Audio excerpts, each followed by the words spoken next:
I filled it in. No time for the doubt, they counted me out, I'm getting it in. Yeah. No time for no loss, I'm paying the cost, I'm in it to win. Yeah. Refuse. Mine, it can't be diffused. If you ain't thinking the same, then we playing by different rules. You can't see the vision, we living at different views. Until we complete the mission, keep getting up, never snooze. I walked a mile in my shoes, had the mind of a fool, chasing diamonds and jewels. Trust me, I was confused. Started minding my business and used my mind as a tool. Ended up finding my purpose and found the time to get to it. They told me I couldn't do it. They told me I couldn't make it. They sold it, could never break it. That's sadly mistaken. I need a piece of the pie. I want it so bad I can taste it. They told me like Toby, keep on running toes, they gon' take them. Used to lose, built to win, applied myself, I filled it in. No time for that doubt, they counted me out.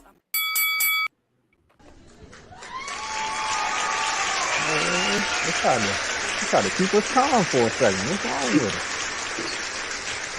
I hear y'all in the back. Make sure y'all not walking out. This is not Shakur. We don't walk out. Come on back. We got a show for y'all, man.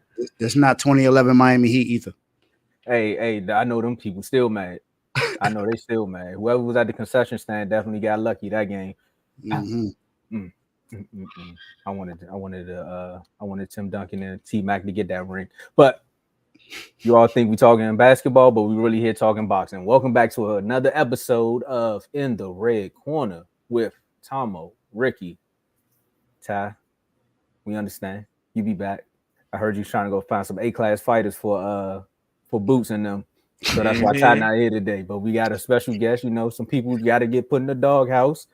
Shout out to I got my bro and my bro, Dave from Dave's Doghouse and R2L. What's going on, Dave?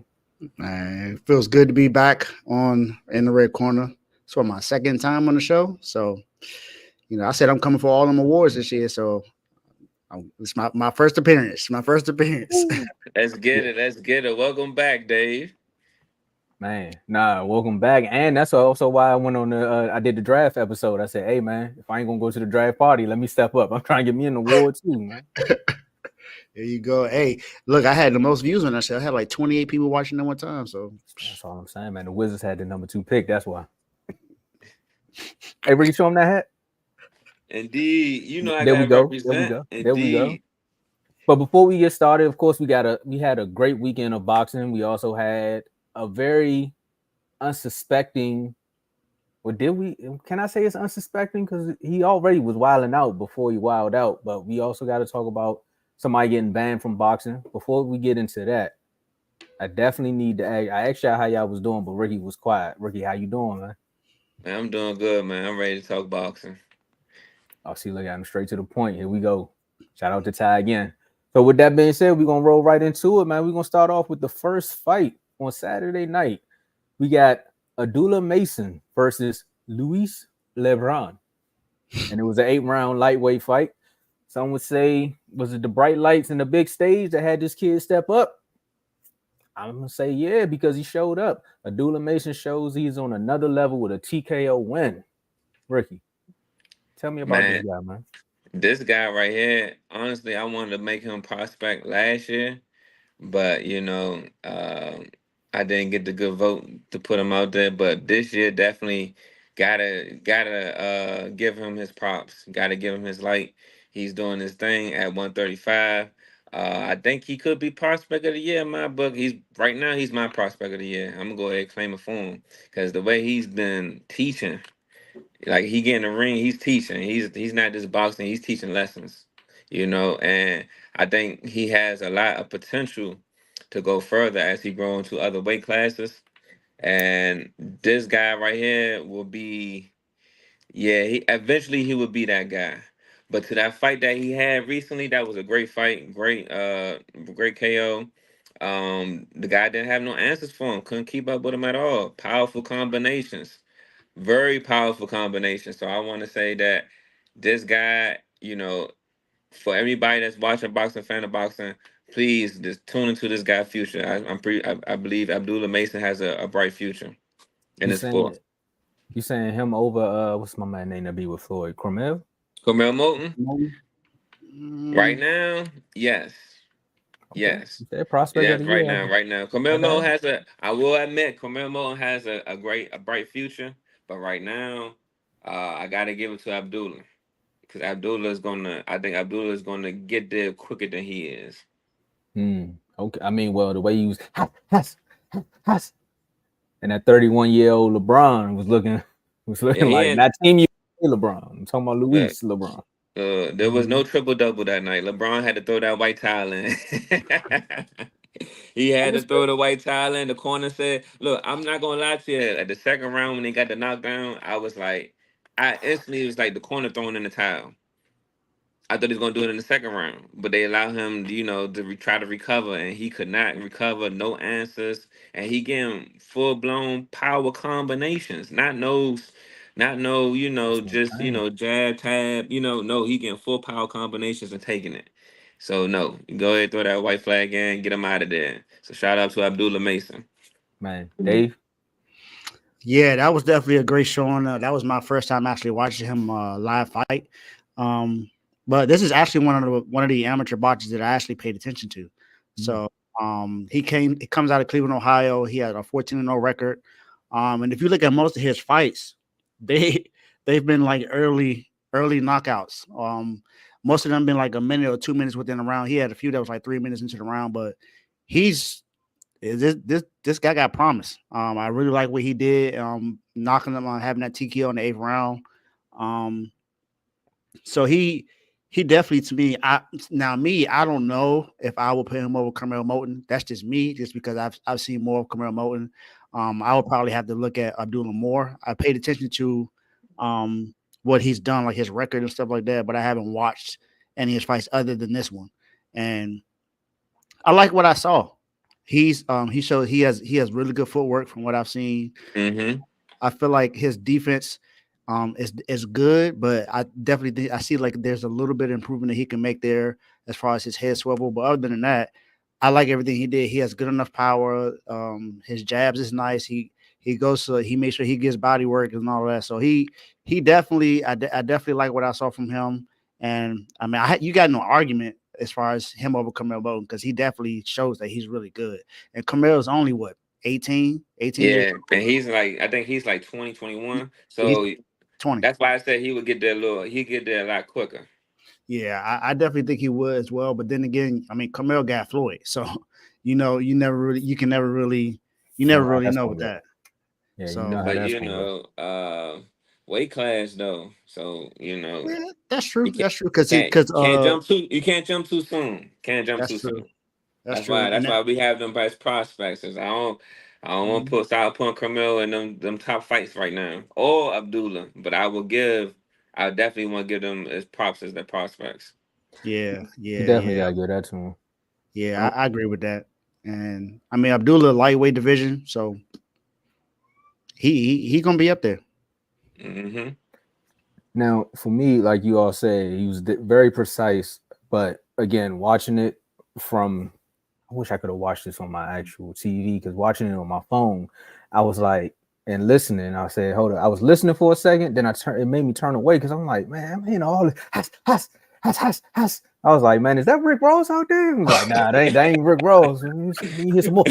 And I'm like, is he sparring? Like, is he hitting the heavyweight? Is he hitting the puncher bag? Like, what's going on? Because some of the combinations Basically. and the way he wasn't swinging back just looked like he was hitting a puncher bag. And I think the footwork, Dave, he was like, I didn't really have to move because he wasn't going nowhere.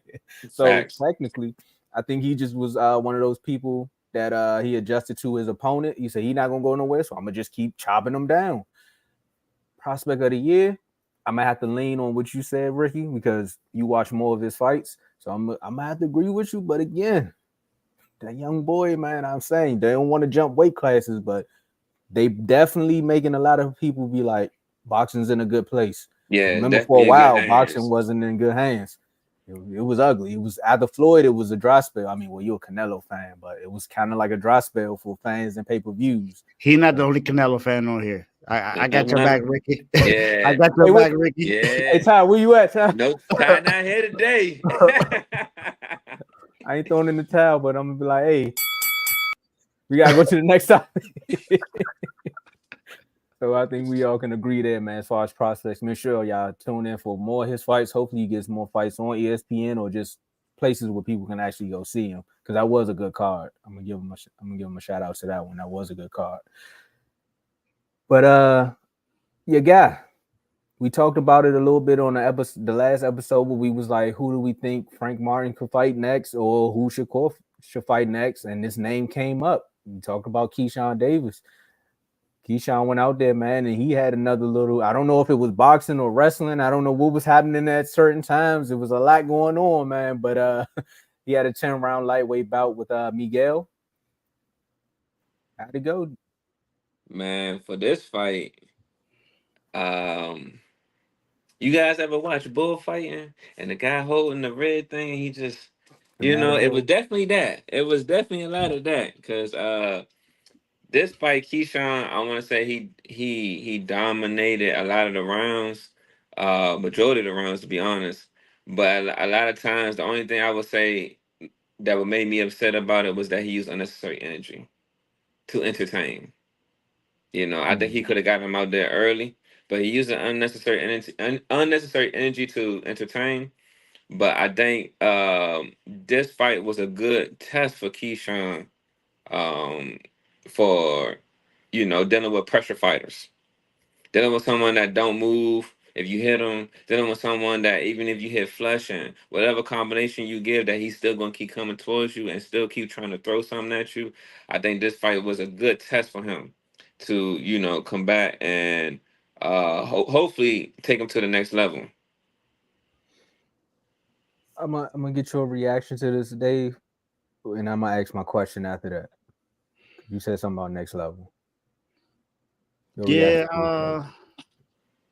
Or do you think this was a good test for Keyshawn? I mean, I guess it depends on what kind of test you think he needs. I would say yes, but it's not. I kind of want to see him fight someone that's a higher class than Miguel. I want to see him fight someone that's a competition because you saw what he said about Tank. If he's gonna put himself out there, fight someone like Shakur. Shakur wants that fight, so bring the fight to someone who's begging other fighters to fight him. Now Shakur is not that. I'm pretty sure we're gonna talk about this later in the show, but Shakur is a fighter who wants to be pay-per-view. So I mean, Keyshawn has that opportunity. He's a really good boxer in my eyes from what I've seen. Or fight someone like what's that, Teofimo. Him and Teofimo had that little press conference where Teofimo kind of sort of took a shot at him, and Keyshawn was like, why'd you have to do that? So I mean, there's some little animosity there a little bit. So I mean, I don't know. I would rather see him fight someone else or someone that's a lot closer to that competition than Miguel. But it is a good test to see exactly how he could how he can dominate in a fight. So it's to see what does he do against competition that's lower than him. Does he bow down to his competition, or he just shows how much of a better boxer he is? And he showed how much of a better boxer he was. He has more power. He has good enough speed, good enough defense. Even though he did take some shots in that fight, but I feel like he didn't have to. But I knew he was going to win that fight. There was no doubt in my mind that he was going to win that fight. But I will say that I didn't expect him to dominate like he did. But I mean, no surprise that he won to me. So was it a good test? I'll say yes, but not like it. Like I said, depends on what kind of test you wanted him to kind of sort of pass. I like how you put that. Was it like a spelling bee? First grade. Was it a pop quiz? Was it the Stat 9 or was it your SATs? Like, what type of test was you looking for? Was it the ACT or the SAT? Because one weighs more than the other. What's the one where the draft combine, the NFL one? What's that draft? What's that test they give them? I can't think of the name. You're talking about that test that CJ Stroud failed, but you clearly saw that he didn't. It was unnecessary. Yeah, the one where they ask you the craziest questions in the world. They ain't got nothing to do with football, but Again. I think Carl would know the name of that. I don't remember. Right now. Carl will help us out later on. Shout out to Carl and shout out to the chats because the chats is one big happy family. They all on Instagram. Become a member today. But do I think it was a test? I mean, it was a test so he can get to the next fight. Yeah, I think this was like a warm. I mean, not a warm up. It's a touch up fight. We can say it's a touch up fight for him because again, Miguel. I think Keyshawn's better than Miguel, so I already knew he was gonna win. I think Keyshawn is better than Frank. So I think if they fight, that's arguable. That's arguable. Now that's a fight that I feel like that fight would have been more of a test. Against Frank Martin, that would have been more of a test. And it's more personal. So this too, right? This one I have to consider, in my eyes, after watching it, I consider a test because you can see a little bit of the frustration in Keyshawn when this guy still keep coming my way. I'm hitting him. I'm hitting him. I know these are connecting, but he's still coming my way. And then on top of that, I'm not gonna say the early rounds, because the early rounds he was just, having fun, having his way, entertaining the crowd. But them later rounds, when the exhaustion, when the fatigue start kicking in, you can see there's some frustration there a little bit. Like, hey, now I'm hitting you, and I'm hitting you flush, and you're not moving nowhere. Those moments in boxing are important when you watch the person that's winning to respond to those moments. And those moments, I think, that's needed because if, say for example, if Miguel had a good enough, now he had good enough reach, but if he had strong enough power that it was really doing something to him, then he would have been in trouble. You know what I'm saying? I want to say that Miguel didn't have enough power to phase him. And of course, I want shout out to Bomac and his conditioning, because all his fighters are conditioned to last. Like they built for a tough. They like forward. Literally. So, yeah. So not the cars, because Fords be stalling out, but you know what I mean. Nah. This definitely the slogan. But if he had just a little bit more power, we might have been having a different discussion. But we're not gonna talk about the mics because Keyshawn definitely outdid the situation. But I just wanted to put that out there as far as the test is what I was looking for. It was like, okay, this guy's not going nowhere. He's taking your hits. How do you operate through frustration? Do you allow the frustration to take over, or do you continue to maintain and stick to the game plan? Okay, I see where you're going with it. You was more so trying to see how can Keyshawn keep his composure, because therefore for him to go to the next level, like you said, he's going to fight better competition, and they're actually going to come at him. And that's why I also brought up the Frank situation. Cause was that him and Frank that was supposed to fight, or they was talking about how they wanted to fight? Well, they was going back and forth. Yeah, they was going back early, and forth, right? Like 2 or 3 years ago, they were going back and forth. Okay, so it was a lot of feints going on. Okay, so yeah. Do you think after this, Keyshawn's ready for a big name fight? After this, so who would be the big names that we're talking about? Like, do you think he's ready for Tio at 140? Tio, yes. I think he's ready for a Teofimo fight. But you gotta remember what he at though. He's at 135. He ain't not at 140. That's what about Pitbull? Teofimo is at 140 now, right? Pitbull will be another big name, but Pitbull can pivot in between 135 and 140 as well. So wherever the weight class the fight results in, that could, that will determine my decision. So at 135 is his Pitbull. At 135 Pitbull.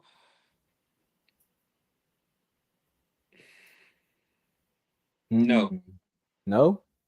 That's not so big. I'm not saying who would win. I'm asking you, is that a big name fight for him? Oh yes, both for Pitbull 135 and 140. Yes, it still would be a big name. Teofimo at 140 fight, that would be a big name because Teofimo not coming back down. What about your guy, the one that you want Tank to fight when he's 39? Lomachenko? That would be a big fight, but that's not going to happen because Tank and them is in the debates and they talking back and forth.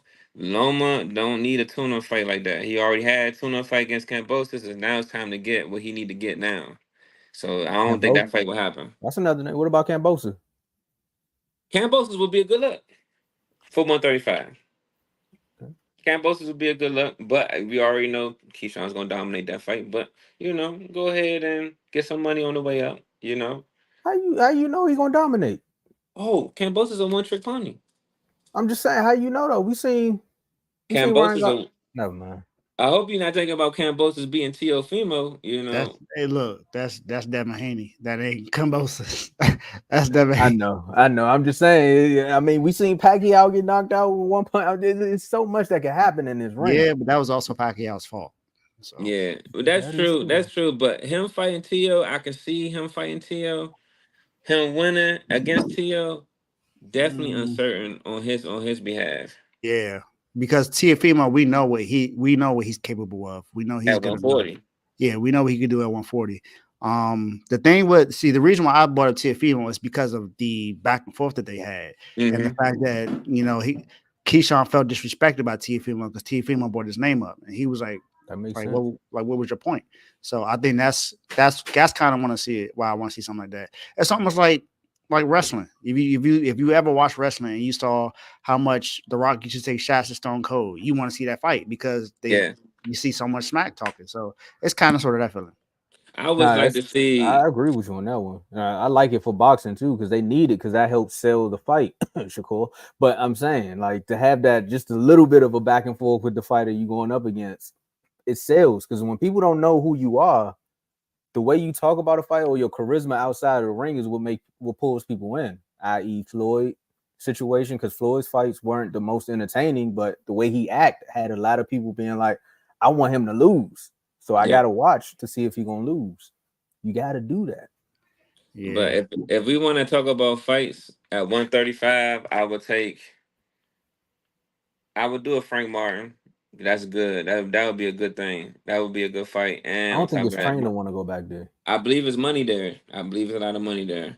135. Zepeda, William Zepeda. That's Okay. another thing with the money at. That's a big name right now, currently. Um, if we go to 140, a Regis Prograis to start out. That would that be would good to be start out. good because we know Regis ain't got no power. We saw what he Regis did. Regis got some power. Regis just slow. It ain't look like He got some pop. He just it slow. ain't it ain't look like he had any against Devin Haney. So that And that was he barely touched him. That Barely was that touched him. was that was And Haney's we can best talk fight in the about last few years. a Matias. If you want to go to 140, Matias. So, that's dangerous. the boogeyman. The I boogeyman. think. Sergio Matias. Well, Sabrina Matias did just take a loss, so I could see that. I could see that, and I actually Hmm. want to see. I want to see Matias fight somebody. Like I want to see And him this would be fight good. That a would be good name. for him. So I would But like this that. I like that. but this is all if he goes to 140. I have not seen him fight a 140 fight. So I think he'll be ready though. if I feel like for those fighters, yes, he'll be ready. But it's good to test the waters because again, Tank didn't just jump in and start getting big names at 140. You know what I'm saying? He took, I want to say a B C class fighter, Mario's Barrios first, Mm-hmm. and test the waters, and then he came back to where he's home at. So I would say same thing for Keyshawn. Do the same thing. Test the waters if you want to test the waters. But he's shouting out T.O. Matter of fact, Keyshawn shouting out all the big names. He's not He, ducking no back. he There's doing the money right thing. there. They need to go ahead and just sign these deals and get these fights for him. He's definitely ready overall. I know at 135 he's ready for them all. At 140, I'm just a little not unsure. Yeah, And that's the same here. I think he could. I think he could fight anybody at 135. Honestly, other than Tank, I think if he tries to get Tank at 135, I think that's. I think he need to Another not thing. take that. Another thing I mentioned, in my opinion, I did mention Shakur. I can't see them fighting. not now. I can't see a Not fight. now. If there was to be a fight, that would be an easy fight for Shakur, in my opinion. Very easy fight. Now I wanted to go to the next topic, but I gotta understand why you just said that. A easy fight for Okay. Shakur. Like Yeah, Yeah. easy? Yeah. explain it. One. So when you deal with fighters that don't like to be touched, it's hard to hit them. So I can see Keyshawn trying to Saying you get frustrated? this matter of fact, we gotta save this one. Let's save this one. Let's save this one. This would be a quick feint. We're gonna save this. If All this was right. to happen, but I can't see this happening because you know, Shakur and Bo Mac and them, they're around a big family. I can't see that happening, but we gotta save that one. And then the reason I need to say that because my guy that made a comment right now, Ty, that is currently absent. I need him. I need him on this one, and then we definitely can bring back Dave for this conversation. Oh yeah, Okay. yeah. This is definitely gonna be fun. This is definitely gonna be fun because we gotta talk about C-class fighters too. So yeah, when Ty get back, Yeah, we recording know that they're fight. not fighting time, but we definitely want to talk about the what ifs though. From what I seen from this comment and me just understanding Ty, I feel like he's saying Keyshawn gonna win. Yeah, that's what I feel like he's saying too. He said Shakur not fighting. Keyshawn. Nah, but I'm saying he's saying it's a double entendre there where it's like they not fighting, aka Shakur don't want that smoke. Oh no, I need to go over and see. Nah, that's what I'm There we I'm go. guessing. He can That's why answer in the comments. I'm guessing. that's why he need to be here because I'm guessing. he already getting it started. You ask me if I'm Shakur, I think he should have made that the main event because that would have been way more entertaining than what we seen. Because this fight went 12. I mean, this fight went 10 rounds, all 10 rounds. It was entertaining. You ain't see nobody really trying to step out of there. But yeah, we're gonna talk about something else that happened there because a lot happened in New Jersey, like a lot. Mhm. You know, they famous for a lot of things. You know, Queen Latifah, motorcycles, Atlantic City. Now that's Delaware. But hold up, is it? Don't charge it to my brain, not my heart. Geography one of my favorite class. But again, another thing was one of my favorite movies. It was New Jersey Drive. Oh, New Jersey Drive, yeah. And what were they doing? Stealing Yeah. cars. And that's what happened to this guy. I feel sorry for Foster because he definitely got robbed. So we got to say how to rob with Top Rank. One of the most controversial callings on Saturday night. A lot of people seen this fight and was like, wait a minute. I think I know who's going to win this one. So we have Foster versus Robson. And let me just throw out here what the judges scored it before I know what everyone has to say about it. But the judges scored it 116-112. Robson. 116-112. Foster. 115-113. Robson, who became the new WBC junior lightweight world champion after that split decision. FanDuel went off. Prize Picks, whatever betting app you use, they went off. Who really won that fight? Man, if this play call was a fifth, we all be drunk because the show the judges was definitely drunk on this one, man. Because goodness gracious, I do not understand. This made me so upset. It made me so upset. It was like you can see how frustrated Foster was. It was like watching a Pursuit of Happiness. You get what I'm saying? When you get to when Will Smith got turned away. This you don't. How do you have my thing is how do you have a split decision to someone who won 11 rounds? Where's the split decision to talk about? Like what are we doing as far as that goes, you know, judges, because you know I could go ahead and talk it because how do you rob someone of a title fight that didn't get touched? What does a boxer have to do? Is that a way that you demand? That's the way how you demand a knockout or something? Like this should not have happened. This definitely because I want to say he was leading what 119 or 109 as total throughout the fight, landed more punches than him, 25% landed more punches than him, outboxed him, you know, like out of 435 punches, he landed about what he dropped like 127. And the other guy, what's his name? Robson dropped 700 something punches and only landed 70. What is going on? What's The going on? math ain't That mathing, don't even right? make sense right there. The Saying math those ain't just mathing. say punching and landing stats alone does not make sense. So definitely this is definitely highway robbery. This is definitely, you know, a stick up. This was a stick up. You know, shout out to Foster for having an awesome game plan. He definitely didn't get touched. It was definitely vivid. You can see it. If you go back and watch the fight play by play, everyone will call it. This was a highway robbery. Definitely a stick up. Well, I got a quote from you, Sean Porter on this podcast. You know, I think the tweet's going viral, but he basically was like, fans want different type of judges in boxing, and it's not going to change. basically what you have is you have judges who are boxing. I mean, you have judges who are judging a sport who's never actually played the sport or got in the ring, so they don't know what to actually look for. He said he's actually calling for former boxers to become judges because now they can understand why a certain person moved that way, or explain why when someone threw a feint, and the punch didn't really land, you can understand how to actually call the fight. Because this one here, like you said, I mean, they said he only landed single digits in 10 of 12 rounds, like single digits. That doesn't even make sense. Of you can say he won. I mean, again, you want to say congratulations at the end of the day because somebody had to win, but for you to get the win like that is insane. I mean, there were times where the announcers were even calling it. They were like, "Is he hitting him?" It doesn't even look like he's throwing punches and he's throwing punches back. I mean, more so false. He's like he's throwing punches and not getting hit. Yeah, that's how you win the fight. Yeah, that's just how you win. That's what Floyd always say. That's how you win. The main objective is to not get hit. And not get hit. There you go. Like that's what it is. I'm with Ty. Ty said they're trying to keep the belt in top rank. The conspiracy is there because it's right there. And this is also one of the reasons you start losing fans in boxing, because the judges.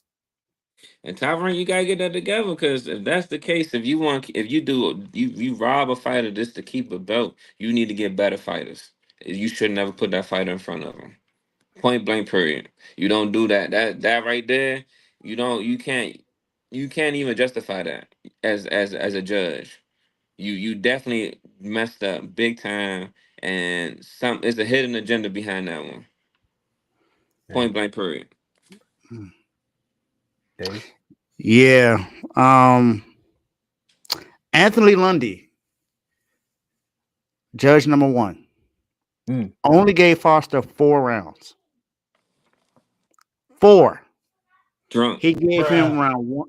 He gave him round 1, round 2, and rounds 9 and 10. Drunk. How? I want to know what fight he saw to say that Robson got, what's that, 8 rounds? What was he watching? Did he leave to go get a hot dog? Did he lose his contacts? Did he have on the right bifocals? Like, what was he watching? Because clearly we all saw a different fight than what he saw to say that Foster only got 4 rounds out of that fight. And the other 2 made it a lot closer than what it should have been. Nah. Because even Ronald McClare, who was judge number 2, yeah, I got all the names. I got all the names of the judges. Ronald McClare. Nino.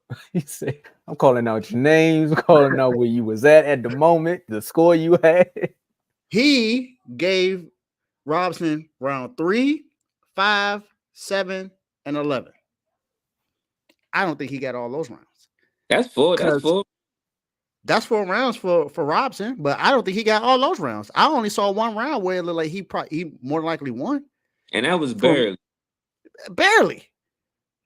And then Paul Wallace gave Robson round 2, 3, 4, 5, 8, 10, and 12. That's ridiculous. So first of all, that don't even look like a split decision. It seems like everybody pretty much will say that it was a close fight. It was not. It was not. Paul and Anthony were clearly the idiots that were refs in this fight, because to me this was Joe Biden and Pat Riley judging this fight. 2 old men that took naps and did not know exactly what was going on. I don't understand what was going on in this judgment fight. Foster dominated this fight. He won this without question. Flat out. So even the highlight showed that he won this fight. That's the thing. If this was to go to a rematch, it's not going 12 rounds. No, not this time, because he's gonna get him out of there. It's personal. Yeah, it's personal. Yeah, it ain't even personal with the opponent. It's more so personal with the judges. Like, now I gotta put you down because they played with me. This reminded me of 2 fights, and both of them were losses to Pacquiao. The fight when he fought the guy in London or in Australia. That Adrian fight, Broner? that was not Broner. Nah, he beat Broner. It was the other guy. They said they gave it to the guy because he was more aggressive than Pacquiao. It's white guy from Australia. I can't remember his name, but you don't. I'm drawing a blank, but I know who you're talking about. I know who you're talking about. It comes to me. Jeff Horn. That's what it was. It was Jeff Horn or something like that. I think that's his name, Jeff Horn or something like that. But Pacquiao won that fight to me, and then the Timothy Bradley fight. Pacquiao won that fight. It's just that Bradley didn't go down, but Pacquiao dominated that fight. He landed more power hits. That's what this reminded me of. Because there's no way, there's nothing. Stevie Wonder could have saw that fight and know that Foster won that fight. So this was absolute robbery. No, definitely. It was Jeff Horn. It was Jeff Horn. If you know Foster's backstory, this fight was definitely given to him. He was definitely it was too easy for him. He did not even sweat.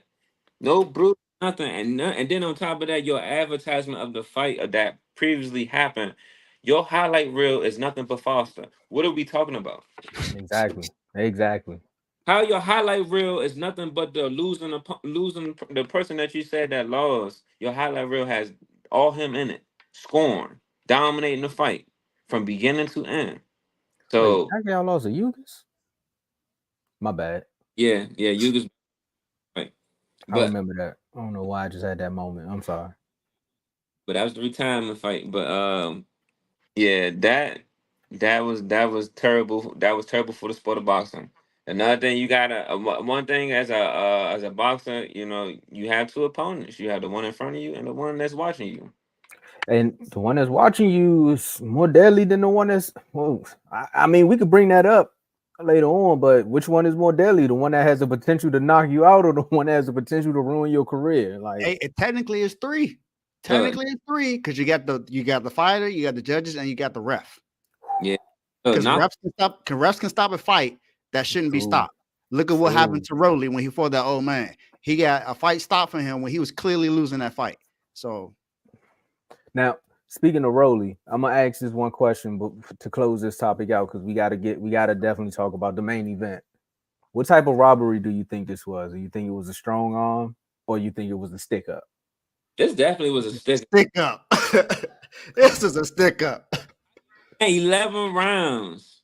You gaslighting me like I don't know what. I'm winning 11 rounds. You gaslighting me my corner. You gaslighting my corner. And then this to come to the middle of the ring. I know I won, and my hand don't get raised.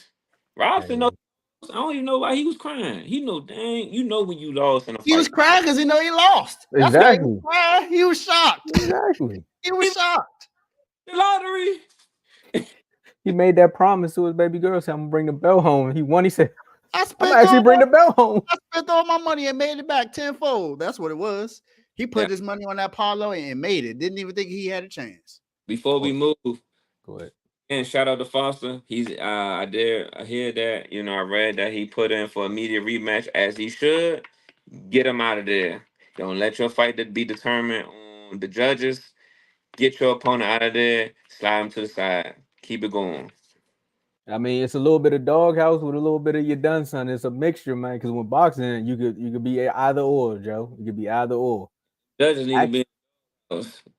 No, the judges need to be done, son. That's why they had to get this one, Joe. Because I got some now. They giving me. I got names now. I got judges' names now. So Joe, I might have another episode this week. Just watch out. Well, you definitely gonna have one more.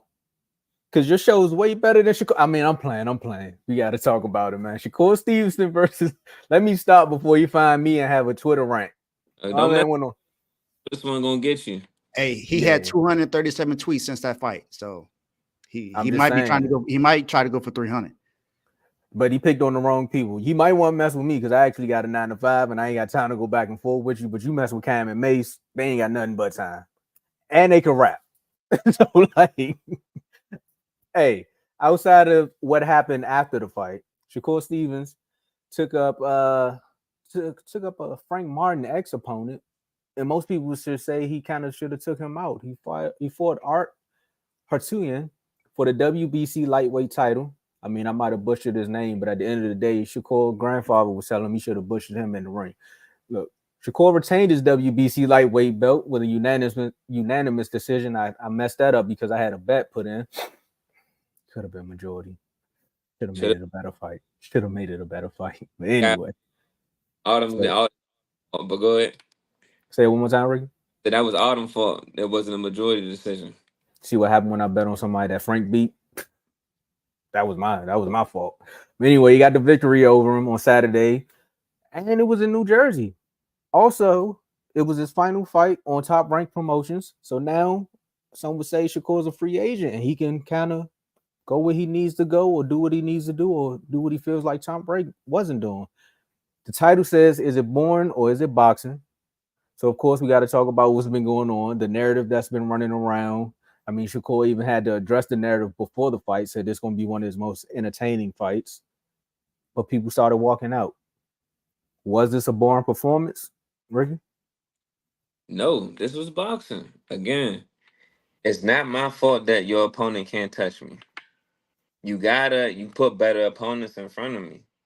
The better opponent in front of me will bring out certain things that in certain skill levels that will come out. I do agree that Shakur should have been more aggressive. Hands down, I think he could have got him out of there. But, he chose not to. For whatever reason he chose. To not let his hands fly. But it still does not I can't put him at fault. You have to put the other opponent at fault. If I'm not letting my hands go and you have opportunity to strike and win this fight, it's your opportunity. Why are you not striking? Why are you not? Shakur found him. See, I knew he was going to find us, and that's exactly what happened. We're going to wait till Ricky. Shakur called you. Here we go. I'm back. Am I back? Can you hear me? Yeah. So it's not my fault. And he got you again. It's not your fault. It's not. We promise you it's not. Shakur try to get you up out of there. He like, oh man, I'm in my hometown. You talk about me? Nah, let's get him up off man. Look, cut that man Wi-Fi. That's that voodoo. But anyway, so it's not Shakur fault for not being entertaining. You have to put the right opponents in front of him so he can be entertaining. If I can cruise my way through a fight and make millions, I will do it too. Everybody right here will cruise their way through a fight and make millions. So it's more so the art and sweet science of boxing. He has great defense. If you can't touch me, that's your fault. Another thing, if I'm scoring on you the way I score on you and it's getting me wins throughout the rounds and I can do this for 12 rounds with no sweat, I'm going to do it. Now, Shakur is not known to be a knockout artist. And that's what a lot of fans need to know. He's not a knockout artist. He doesn't, he's not a Mike Tyson. You get what I'm saying? He's more, I would put him in a box of a Floyd. You know what I'm saying? Because at times they said Floyd was born. But we just need to get him to have top level competition in front of him. But one thing I want to say though, as far as Shakur taking his villain role and tweeting and stuff, don't lose. You can't afford to right now. You can't lose. Taking his villain role and keep tweeting and keep responding to people after your fights. Defending your fights, you should not be defending your fights. You should not be that sensitive to what people are criticizing about your fights. You just need to continue to win. Now, you putting yourself in a corner that you can't lose. If you lose, we don't know how that's going to look right now, especially if you're a free agent. So that's one thing I wanted to just put out there. Like, when you take that villain role, you cannot lose at all. Dave? See, I kind of sort of agree with you here because it is boxing, and it's not his fault that the other boxer was not, was not able to touch him. This is where we disagree, though. If Shakur didn't say that he was going to do more in this fight before the fight, then I would have you would get nothing out of me because he didn't say that he was going to be more aggressive. He didn't say it was going to be more entertaining. He was. This is what he said. He said that it was going to be more entertaining. It was not more entertaining. It was not. You just said it yourself. Aggressive. You just said it yourself. He wasn't letting his hands go. most of the time. You just said that, Ricky. So and that's exactly what happened. He hold wasn't on, letting Dave. his hands go. I This got would have been challenged a more little bit, entertaining. Dave. This would have been more entertaining if he did what he said he was going to do. He had multiple opportunities to get him out the way. He should have done that. People would have respected him more because he comes out there and does exactly what he said he was going to do. He did not do that. That's my problem with this. Not saying that he's not saying that he can't be entertaining. I think he can be. The way he is on social media, the way he is in the media, it makes it entertaining. It makes it, for me, it gives me that vibe like how Floyd is. How Floyd say he's better than everyone and stuff like that. It gives me that vibe where people want to see him lose. The thing is, no one wants to see him fight because of what he does in the ring. It's not that he's a good defender. Don't get me wrong. That's one thing. That's one of his best attributes in the boxing is him being a good defensive boxer. That's what it was for Floyd, but who's also a good defensive fighter? It's Tank. Tank is a good defensive fighter because he figures you out. He figures you out during that time. He lets you get some hits in, but not to where it injures him. And then if he don't respect your power, he don't need defense because he know you ain't gonna be able to touch him up. That's what happened against Frank. He didn't respect his power whatsoever. That's why he kept going up against him. He was like, "Oh, this is your best hit? Okay, then I know this ain't nothing. I know I'm gonna knock you out. I'm gonna tire you out, and this is what's gonna happen." That's another form of defense. And with Shakur, his defense is, I mean, yes, it's bob and weave, and just make sure you get out of the way. It's make sure you get on the ropes, going around the ring. And yes, boxing is to hit and not get hit. I understand that fully. But for him to say that he's going to go into this fight and be more aggressive and try to get his opponent out the way. He was more aggressive. This is not. He was more aggressive than the last fight. Yes. Yes. And that means he was not a But it wasn't that much. It wasn't much. It's not what he stood in the pocket. He stood in the pocket with him, Dave. It's not what he hyped up to be, Ricky. It's not what you expected it to be. You gotta watch him. Because he put the expectations out there. That was his expectations. Y'all two going back was way more entertaining than that fight. I'm gonna let y'all keep going. That fight was entertaining. It was good to see him in the pocket. It's good to see that he can't get touched. You're probably the only person that said that fight was entertaining. I mean, I understand everybody want to see blood, but you gotta understand. For me, it ain't even about seeing blood. For me, it's just for me, it's not even about seeing blood. Nobody got to be blood. Nobody got to get knocked out the ropes and like that. For me, just go in there and do what you said you was going to do from the beginning. Don't wait. Go in there and do what you said you're going to do from the beginning. Let me you keep talking about BA. You gonna get this energy. Yeah, keep talking about BA. You'll see this. But keep talking about BA. You gonna see this energy. This fight was entertaining for a diehard boxing fan. And let me see how I can equate this to the average person that's watching right now. You know how you have your avid football fans who will watch a defensive game, like them Thursday night games was terrible, but a good defensive game where you can see both teams going back and forth on defense. And it's just like, you think it's entertaining, but everybody around you like, bro, this is the boringest game I've ever watched. Like nobody can get a touchdown. That's what Shakur Stevenson fights are. If you're like a pure boxing fan only and you just love the sweet science of boxing, that was entertaining. Because the way he was standing in front of him and not getting hit, it's like, oh my goodness. But for the casual person who you're trying to reel in, because this is what Shakur is trying to do. He's trying to reel people in. His words were, I'm going to get aggressive. Ricky, I see you staying on that one. He definitely got aggressive. But he said it's going to. There we go. But it's going to be more entertaining. Once he said, but it's going to be more entertaining, everyone watched the fight to be like, where's the entertainment? Because we just seen what happened to Frank with Tank. He beat him. Like, it wasn't even just because it was a knockout. He was beating him up. Frank put this man down. Frank is not better than Tank, and Frank is not supposed to be better than you, who you think you're better than Tank and Frank. So why are you, again, this was my only gripe when someone brought this up. With him, he keeps playing with his food. Put these people down when it's time to put them down. It don't have to be a knockout. It could be a TKO. His grandfather kept telling him, it's right there for you. It's right there. The body is weak. Take him out. And every time he thought he had a chance, he just reeled back. And everybody's like, all right, bro, we can't keep doing this with you. Yeah, even his people. So his people was like, come on, man. Let your hands go. Like, come on. Hop pops. I heard it all. People said that he's scared to get touched. I People don't think scared. I'm not gonna say People he's said scared to that get he's touched. scared his dimple gonna become missing. I understand. But look, That's what Tank. Anybody else? I don't think that might happen. He has a shot with some other people. Tank gonna knock them dimples off his face. Facts. but look, he was aggressive. He did do what he do. It definitely was a good art form of entertainment.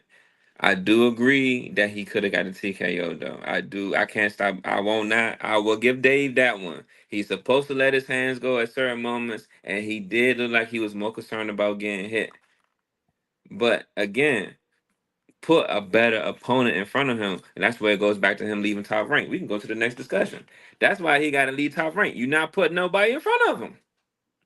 You ain't putting He nobody also ain't in front of attractive him. no more. Don't nobody want to fight him because his fights are boring. That's the And thing. I don't like that. Look, Yeah, and I don't no, like that listen, ESPN listen. running around with that narrative on some your favorite fighter doesn't want to box, bro, because he's boring. I got money to bring in. Listen to this. If he's boring, right, and he's talking and doing all this extra stuff, shut him up. Why nobody shut him up yet? That means if he's a boring fighter, he's an easy opponent. Shut him up. Now we here. I'm glad you said that. Yeah, I'm glad you said. yeah. You know, I want to shut him up because I'm bringing in the big bag. How about you pull your weight? He's not gonna pull his weight on a pay-per-view fight. I'm bringing in all. I got to look. So think about it like this: if he do fight a Tank, I got to promote the fight.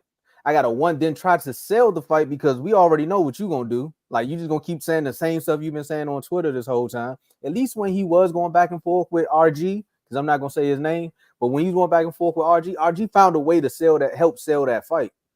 Shakur don't even have the fan base that wants this. They're gonna be like everybody thinks he's going in there and lose. Frank even found a way to sell the fight. And this is where it's different for Floyd and Shakur. Shakur with Floyd sold it. People out at first. He sold it. He used to knock people out. And we saw what Floyd was before. He was pretty boy Floyd. He wasn't money made. He was pretty boy. He was knocking people out and getting hit. That was different.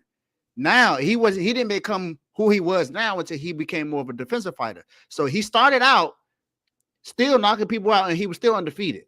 So that's the difference. Early in his career. That's kind of sort of what Shakur needs to kind of sort of do now. He's still early in his career. I'm not saying not be a defensive fighter, but come on now. You got opportunities to knock somebody out. If you knock someone out, then people, Teofimo and those guys gonna be like, all right, well, I see what he did there. I might give him a chance now. The only person out of all of these fighters that said that they would fight him is Tank. Tank is the only one that has said that, and that's because he was naming other fighters that he was going to fight. He said he was going to fight Garcia again. He said he was going to fight Teofimo. He said he'd fight Pitbull again, even though he did. And he named Shakur too and Devin Haney. He said, I'll fight all of them. Doesn't matter. Let's put it in perspective. I put it even more in perspective. We got 4 belts that individual fighters hold. The only person we can see right now, let's be honest, is probably the only person who can put him in the corner and box him out would be Tank. Tank knows how to beat him. Anybody else, I can't really see it because his style of form of boxing. Again, if he's so born, send somebody for him. Man, I wish Frank would have took the fight. Send Haney. Only because of the weight class. Haney. Only because if Haney goes back to 135, I think Haney will beat him. No, you a lie. Haney I don't think so. At 135. I don't think it's that Haney easy. Still got 135. He's not gonna make weight. And Haney gonna come in there bloated like a blowfish. No, Haney gonna beat him, and my man gonna agree with me. Send Haney. Tell him, Ty. Yeah, Ty. I know. This was a surprise visit. Okay, hey Ty, they jumping me, Ty. I see. That's why I was like, I gotta get on. I gotta my boy. I gotta get on. Help! Look, I'm here with the high dog. I'm like, dang, help! Shakur, that fight was like if you're not a like boxing fan, would be kind of boring. But his job, like I said, it's his job not to get hit and hit back. But the thing is, Artem was running the whole fight, so it made it hard for him to do what he wanted to do. Yeah, they forgot that. Okay, he was running. Okay, he was running. But you still got to look at what the opportunities he had. He ain't take advantage of the opportunities that he had either. Nope. That's my point. You don't go into a fight. I agree with that. I agree. I expected more, but he still won the fight. So he won. We're not disagreeing about him winning the fight. He won the fight, and he deserved to win the fight. That's great. That's great and all. But he didn't go in doing what he said he was going to do. He said he was going to go in, be more aggressive, and he was going to make the fight more entertaining. What like more entertaining? Hey, Dave. Artem was running the whole time. On the same thing. We ain't worry about the aggressive part because they love saying that part. He wasn't entertaining. What was the entertainment that he promised us? Are you a fan? Are you I guys a mentioned fan of? two things. I mentioned two things: aggressiveness and attainment. He was aggressive, but the attainment wasn't there. Okay, are you again? You know A my answer. TKO would have been entertaining. The Because most that means entertaining. he's throwing his hands in every opportunity he has. He wasn't doing that. Shakur's not a If knockout. it was entertaining, and he was that being boy as ribs aggressive was as hurting. His if he was ribs was done. entertaining, if he was entertaining and as aggressive as he should have been, then in his corner they wouldn't have been telling him, "Man, let your hands go. You got opportunities right here and right there. Let your hands go." You think Tank not letting his hands go when he needs to? Knife You in think him. Haney not doing finals, it? though. I can't explain Haney because he ain't let his hands go with Garcia. Loma. He got put on Or the ground. Loma. Or Loma. But you know, if you look at Tiafimo let his hands go. Pitbull, he letting his hands go. Lomachenko letting his hands go. Garcia letting his hands go. Like, come on, man. These are fighters that make the fight entertaining. Hold on, Dave. He made it home to his family, no scratch. No, he didn't had to go to the hospital for his hands. He did the job. That's great. Again, That's boxing. That's great. I'm fine with that. I'm fine with that. Hey. I'm not saying he need to go home with bruises. I ain't saying that, but you know, a scratch or two won't hurt. It's all right, a little something. The most entertaining thing Shakur did in that fight was put Twitterson on the back of his shorts. Outside of that, he made Twitter mad. He made his hometown fans mad. He made his grandfather mad. Pop was yelling at him. ESPN wasn't even ready for the blur the words out. He was like, bro, if you hit him with the double jab to the chest and get him down low, it's dead. He did it twice. You see Artem definitely ran because his body was weak. But there was a moment where he could have closed him out, and he was like, he's trying to survive. Then go kill him. Look, that's not his style. He don't take do that. And I do agree, he needs to learn to take the risk when it's there. But I will admit, I'm giving y'all a little bit. He was worried about getting caught. I will admit it did look like that. But again, that's when you need to have a better opponent, though. And who was trying to survive? Was it Art or was it him? It takes a better opponent for you to be worried about getting hit. If he had a better opponent, he really gonna be worried about getting hit. What you mean? He might just run. He really might run. Let's progress the conversation since Ty here. I've been wanting to ask this one. Can Shakur be undisputed at 135? No. You talking about progress the conversation and ask that? You was better off asking, can he survive without After seeing that fight, I see a few things that Tank can probably hurt him with. Can he unify? Beat him. Huh? He can unify. Go ahead, Ricky. My bad. Unify. He can unify. He can beat somebody. Who He can beat the other guy. I can't remember his name. Dennis, I think. He can beat him. Dennis. Yeah. He can beat him. Yeah, he can beat him. That's about it. Can he be Loma? So how about this? He be Loma. Since he's free agency, let him get Frank for the money. No, take that back. Go get Dennis for the belt. Double back Frank for the money, and go fight Tank. Go fight Tank at Unified. Unified with 2 belts. Well, he about to lose those 2. He's gonna lose those 2 belts. I'll tell you that. But I bet you it'd be a big payday that he. Of course it will, because he fighting Tank. It ain't because of him. It's because he fighting Tank. Tank bringing that money, not him. I'll go unify 2 belts. I beat Frank, and I beat the another champion. That's gonna bring profit.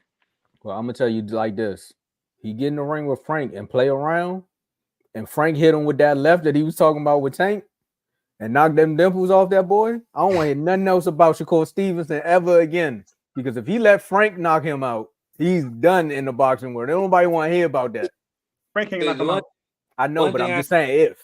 Listen to me. Frank won. I will admit, Frank. That's like Regis knocking out Haney. With him, he will have enough gas to keep up with him, but Frank not gonna be able to keep up with him in the pocket. Facts. It's not gonna happen. Turn him. Ain't that what they told him do the Tank? You just gotta turn him. Who gonna be doing the turn? They ain't gonna. It sure ain't gonna be Frank. Hey, I'm just saying you gotta turn him. That's what they said. Trainer of the year said you gotta turn him. Yeah, turn over a new leaf. That's about it. Trainer of the year told him don't get comfortable in the corner and stay off the ropes, and that's exactly what took him down. But again, I think this was a split decision. Ricky had to call the corner because if it wasn't for Ty, it would have got ugly for him.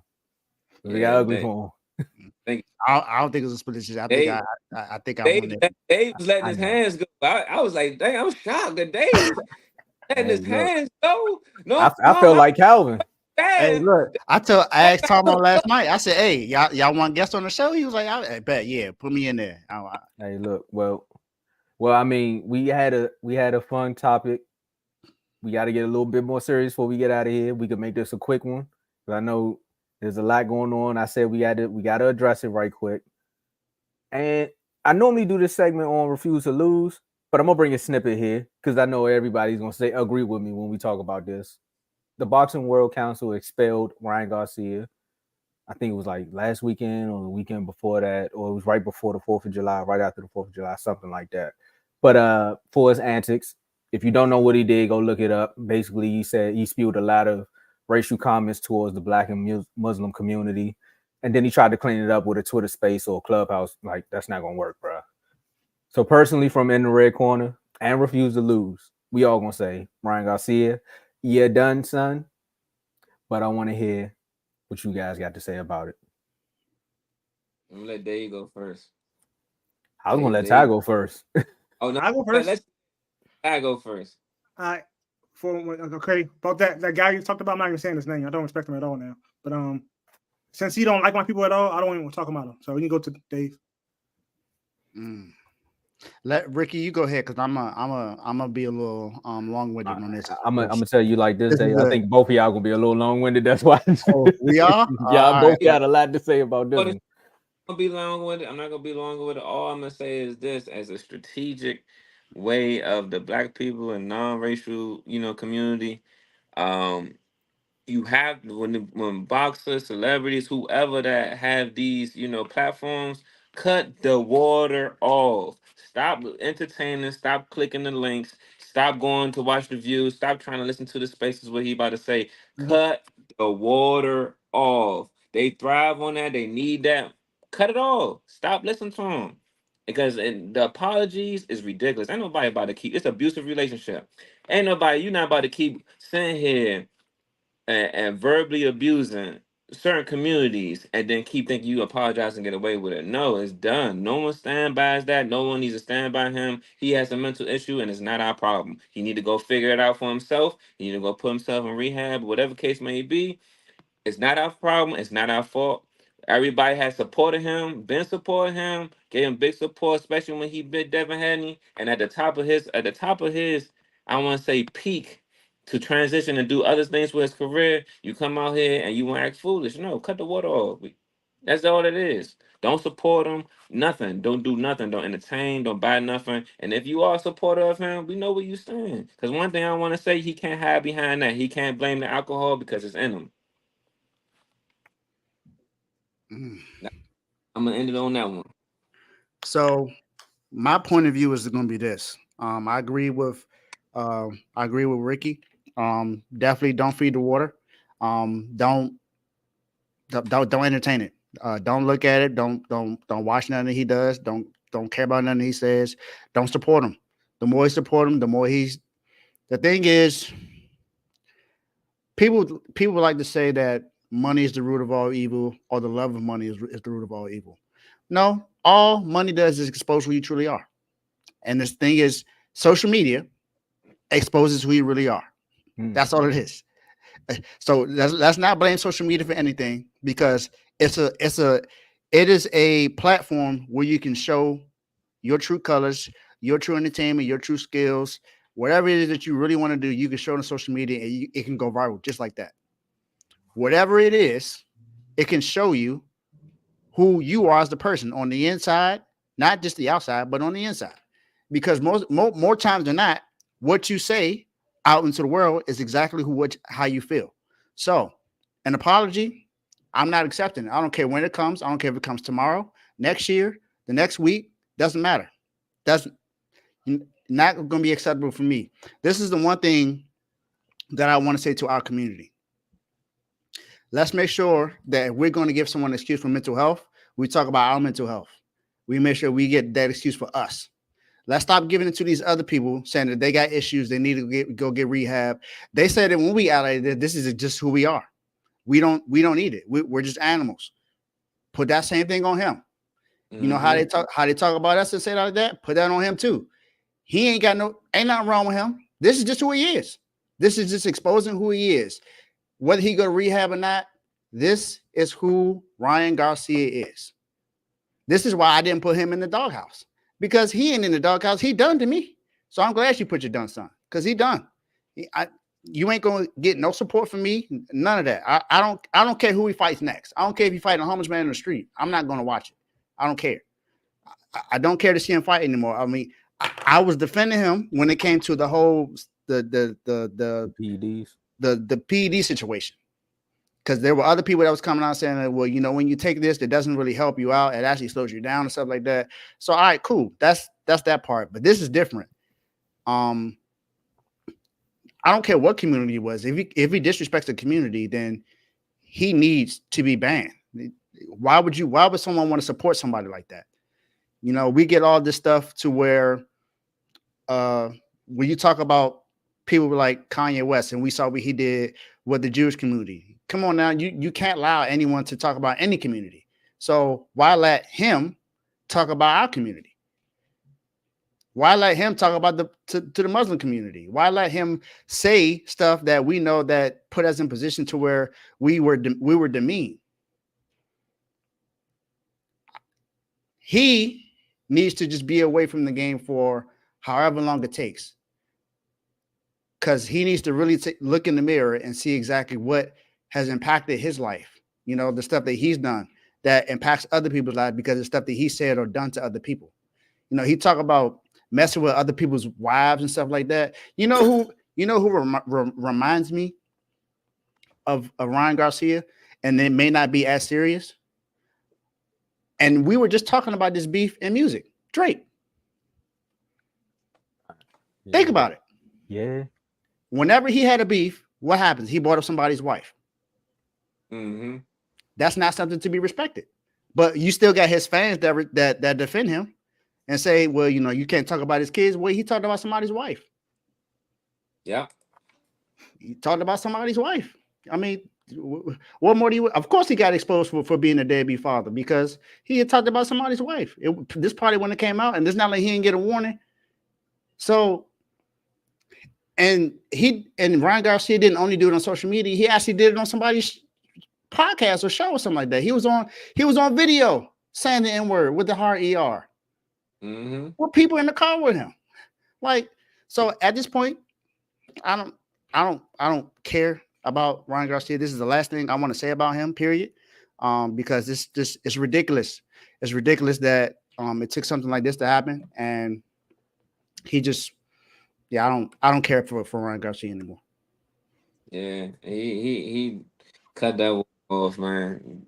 Cut that and off. I don't want to. This is where I don't want anyone to use mental health as an excuse for him being the way he is. Because this is where people use that as an excuse to say, hey, you know, I wasn't there mentally. Nah, man. You said you weren't on drugs. You said you weren't on alcohol. You said it was a joke.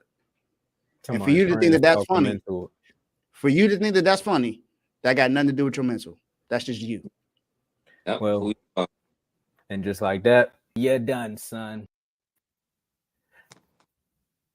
Let's talk about some C-class fighters. Here you go. We had to address the elephant in the room. But now we got to talk about somebody that's trying to become. I mean, I would say he's kind of Shakur-esque. Nobody wants to fight him, or is he not fighting? I don't know. But we got to talk about the upcoming fights. We do this. It's a religious thing on this show. July 13th. Ricky, you got the names for me? Because I'm telling you, if I botch one of these names, they're gonna come for me, and I ain't trying to be on your done, son. We got Jerome Boots Ennis versus David Avanasan. I know I probably butchered his name. Apologize in advance, but this is for Ennis IBF welterweight title. Yeah, someone put, is this another C class fighter for Boots? And in my opinion, I'm going with Boots for the win. A C class fighter, the world will never know. All I'm gonna say is, hey, Boots, man, you gotta stop fighting down at the local cheesesteak shops, man. They saying you fighting people off the corners, man. They say, Yeah, man, you got to stop fighting people at the shrimp boat, man. You got to leave the shrimp boat alone. Shallow Baptist Church, 7 p.m. We see y'all there. Ding, ding. But nah, I'm taking Boots, man. Boots is a better fighter. The same argument that Ricky had for Shakur, he needs better opponents. But the one thing that Boots don't do the one thing that Boots do that Shakur don't do is when they're not better than him, he put the knife in them. But the fans, please get in the comments for the next episode that we have, because this is definitely going to be a conversation for the next episode we have. And the question will Ballroom be, fighters. Boots fight now that will prove that he's ready for Terrence Crawford. So please put in the comments He can fight Spence for that next episode.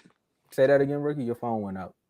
Oh, I said I want the next episode. The question will be, and I want all the fans and people to support, get in the comments to let us know who can Boots fight now that will prove that he's ready to fight Terrence Crawford.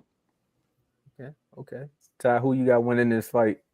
Okay, I'm gonna do two things. I'm gonna answer that question, and I'm gonna say who's No. gonna win. Okay, Boots gonna win his easy C-class fight, and for Boots to prove that he can fight Crawford, he gonna have to fight Jesus himself. He can't, because if you look at the fights he's had, there's no way he can be fighting Crawford. He's not in that class. So, no. Oh, this next episode gonna be good. Ricky, what's the next fight, man? I hope I'm winning next. I hope. Hold on, you didn't ask me who was gonna win the fight. You just. I thought you said Boots. I ain't said nothing. My bad. Go ahead, Dave. I gotta taste that, and it just throws the whole vibe off. I don't know. Yeah, I got Boots too. I don't know the other guy, so I'm gonna say he's a C-class fighter. So I got Boots though. He's a C-class. He's probably D-class. I was gonna say D-class. D-class. Because Mercedes don't even make those. At least with C-class, you can get a nice C-class. What's the next fight? July 27th, we have another title fight. We have Vanessa LePage Jonas versus Clarissa Shields for LePage Jonas WBC heavyweight title. I have Clarissa Shields, of course, because she's the GOAT of Boston. I'm going with Clarissa. I'm going with Clarissa too. Only one I want to see her is fight Alicia Bumgarner. That's it. And I don't think it's not gonna happen, but that's the fight I want to see. Why you want to see? You know what? Come on, Ricky. You know the answer to that. Ricky, you know why. You know exactly why. We're gonna talk. That could be another conversation too, Alicia. We love you over here. But anyway, for the can't hear you. What do you think for this fight, for the Clarissa fight? She's moving up a lot of weights, but it's gonna be a hard fight for her because moving up all those weights, she's gonna try to see if her power can translate. I think it definitely can because she fights men, but it's gonna be a harder fight than most people think it's gonna be. But she's gonna win though. Next one, which I am excited to see this card. We will go even more depth on this fight card next episode. This right here might be the fight card of the year so far. I want August 3rd. We have Israel Madrovmov. I know I probably butchered his name. Forgive me. Versus Terrence Crawford. 12 rounds for Israel WBA Super Junior middleweight title. Of course, Terrence Crawford, no brainer. You know, I don't even think I need to answer. In fact, I'm gonna answer for everybody. The whole platform. Terrence Crawford. Terrence Crawford. And this gonna be bloody too. This gonna be bloody. I really think this gonna be bloody. I think it's gonna be crazy. I think Bud gonna go on this fight like after Spence. This is who you give me. Okay. And you see the setup too. He peeped the setup. The title shot. We have problems now. We have problems now. So I know this is going to be a great fight. I can't wait to see these upcoming fights. You want to close this out? Well, I was going to say, just give our last words, man. You already had the mic, man. I mean, Okay, I'm good. Last words again. Thanks everybody for watching In the Red Corner. This is Reviews featuring Dave Doghouse. And just want to thank everybody for watching. Shout out to Mo Payne. We're gonna get that interview soon. Talk about the amateurs. And I'm gonna go ahead and pass it to whoever want to speak. Ty? Last words. I'm glad I got to go on the show. I had a busy day, but my last word is Boots does fight C-class fighters. Hopefully he can finally fight somebody, worth somebody, so that he can actually get in the conversation of trying to fight Crawford, because right now he don't deserve to fight anybody on the top because he don't fight anybody at least at B yet. Yeah. But Clip it. so, Ricky, we gotta go, Ricky. We gotta go, Ricky. Dave, what's your last word? My last words. Thank you, in the Red Corner, for allowing me to be on your show. For everyone that doesn't know, all the new people tuning in, this is the fastest growing show on the R2L network, other than the R2L show itself. This show is more than likely going to be monetized very soon because of how fast the show is growing and how great these guys are. So if you want to watch great boxing from 3 different perspectives, watch In the Red Corner. And since this is featuring Dave's Doghouse, I think I got a couple candidates that I need to put in the doghouse real quick. You've heard me say these names already before on the show today already, but I'm going to say this now. Anthony Lundy, Ronald McNair, and Paul Wallace. Trash. I got a special call that I give to people who don't do their best work in their field. So this may be new to you, but it's not new to others that watch the show or any of the shows on this network. My guys, you're in the doghouse. My guy, you in the doghouse. And those are my final words. Thank y'all for allowing me to be on the show again today. Hey man, anytime, man. We definitely gotta do another mashup with In the Red Corner. Come on, Dave's Doghouse. My last words again is if you want to fight A-class fighters, get off top right. I'm joking. If you want to fight A-class fighters, man, be more entertaining. You could be as aggressive as you want to be. Because what Rick Ross say, making all that noise, but I don't feel you doing nothing. And this is another episode, man. We're going to get on up out of here. Make sure y'all like, subscribe to In the Red Corner. Make sure you like, subscribe to all the shows on the network. Click the description below. We got all the shows that are on the network, a bevy of them. And make sure y'all tune in for the next one, because I promise you, if you thought the last 2 segments was jam-packed in action, wait till you find out what Ty got to say about these C-class fighters, man. Because Ricky is hot. He is hot. Ricky looking like Spence after that fight. We gotta do it again, gang. We gonna do it again, gang. And we out. Peace.